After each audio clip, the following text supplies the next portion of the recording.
Kasi tutuusin, araw-araw kasi may malilibog eh, di ba? Sino ba namang hindi yung magkakagusto ng malilibog na kanta? Tagalog pa. So parang masyado siyang... Bastos talaga. Yeah! Tara!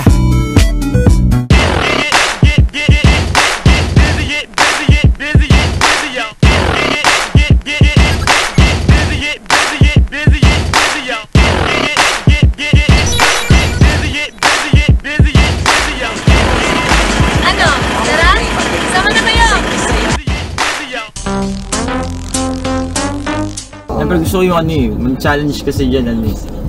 Kung paano ka mapaplay sa radyo na bastos yung kanta mo, na alam mo sa sarili mo na, ay na bastos to, pero nakatakas ka, nakalusot ka, di ba? Gets mo? Para kang pumasok sa airport na may dala kang kilo-kilo ng marijuana eh. Gets mo? Pag nakalusot ka doon, ang sarap sa pakiramdam. Yun yung pakiramdam na pag gumagawa ka naman ng kanta. Kanta na alam mo explicit.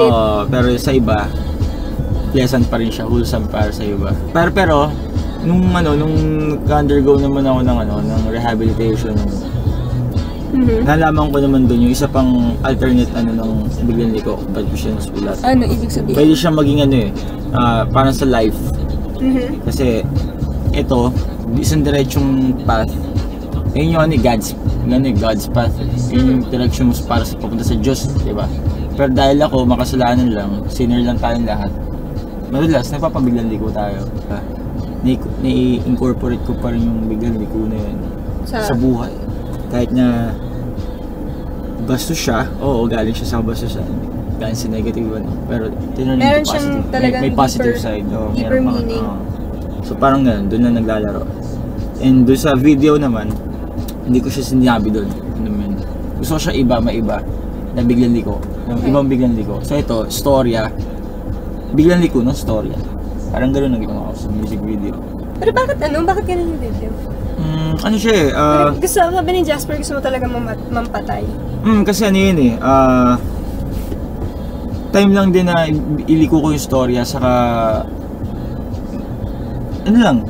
kumbaga awareness na sa mga tao na mag-ingat sa mga makakasama nila. Lalo ka na, ikaw, pick up ng mga igigas mo dito sa kotse mo, baka mamaya yun lang, awareness lang naman yung video na yun para sa mga tao na mag-ingat lang sa mga makikilala nila, yayain sila sa labas.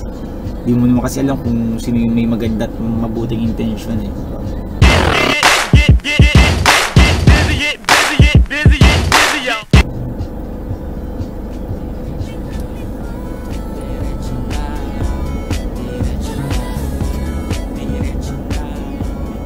Okay lang mag-ganito. Oo naman.